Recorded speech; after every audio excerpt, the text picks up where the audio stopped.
Hegel parle de l'esprit du monde ou de la raison du monde, c'est-à-dire la somme de toutes les manifestations à caractère humain. Car seul l'homme a un esprit. Hegel dit que l'esprit du monde se développe pour atteindre une conscience de plus en plus grande de lui-même. L'histoire témoigne de davantage de rationalité, davantage de liberté. Elle a un seul but, celui de se dépasser elle-même. L'esprit du monde prend conscience de lui-même en 3 stades, dans l'individu, raison subjective, la famille et l'État, raison objective, et la plus haute forme de connaissance de soi est la conscience absolue, l'art, la religion et la philosophie. La philosophie est la forme la plus élevée de la raison. Puisque dans la philosophie, l'esprit du monde réfléchit à sa propre activité au cours de l'histoire. La philosophie est le miroir de l'esprit du monde. La connaissance humaine se transforme au fil des générations. Il décrit le processus dialectique. Position. Négation, tension entre 2 manières de voir diamétralement opposées. Puis négation de la négation. Ce sont les 3 stades de la connaissance. Thèse, antithèse, synthèse qui devient à son tour le point de départ d'une nouvelle triade. Plus les détracteurs seront puissants, plus la réaction qu'ils provoqueront sera violente, tension dialectique entre 2 concepts. Ce qui est juste, c'est ce qui continuera à vivre. Il y a des vérités superficielles où le concept opposé est faux de manière évidente. Et des vérités plus profondes où le contraire peut aussi être juste. Toutes les pensées que la tradition fait déferler sur nous, d'une part, et les conditions matérielles qui déterminent notre présent, d'autre part, concourent à définir notre mode de pensée.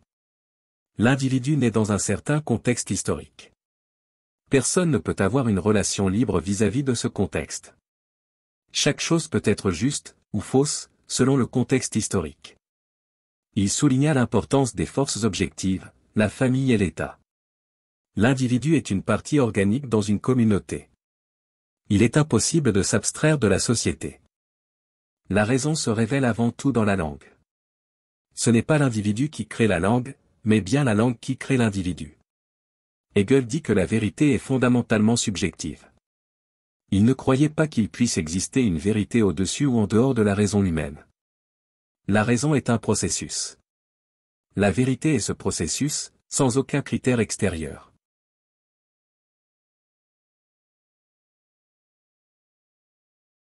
Mettez sur pause pour lire cette carte mentale.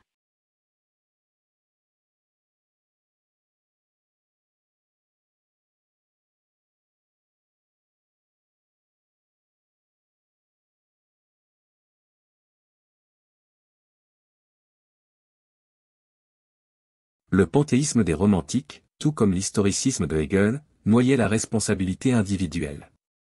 Au XXe siècle se développa une philosophie dite existentielle.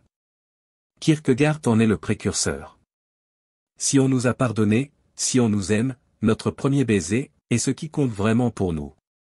Ce n'est pas accessible à notre raison, par contre que la somme des angles d'un triangle est égale à 180 degrés, oui. Les choses que nous pouvons savoir avec notre raison sont tout à fait accessoires. C'est l'existence de chacun, qui ne dure qu'un court instant, qui est essentielle. C'est dans l'action, et tout particulièrement face à un choix, que nous avons affaire à notre propre existence. La vérité est subjective. Il ne s'agit pas tant de trouver la vérité avec un grand V, que de trouver des vérités qui concernent la vie de tout un chacun. Il importe de trouver ce qui est vrai pour moi. Ce sont celles-là les vérités vraiment importantes. Une critique de la civilisation s'opère. L'homme est devenu la masse. C'est le conformisme qui domine. Tous pensent et défendent la même chose, sans avoir le moindre réel engagement vis-à-vis de cette chose. Il y a 3 stades sur le chemin de la vie, 3 attitudes possibles face à l'existence. Le stade esthétique, vivre dans l'instant, le plaisir, la jouissance des sens. Le bien est ce qui est beau, agréable ou plaisant. Attitude ludique vis-à-vis de la réalité, l'art ou la philosophie.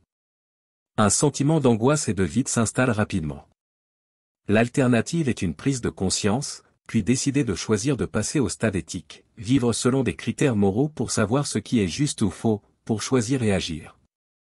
Le stade religieux, le christianisme au plaisir des sens et à l'accomplissement du devoir que leur dicte la raison, certains préféreront la foi et se réconcilieront avec eux-mêmes. La plupart des gens restent au même stade toute leur vie.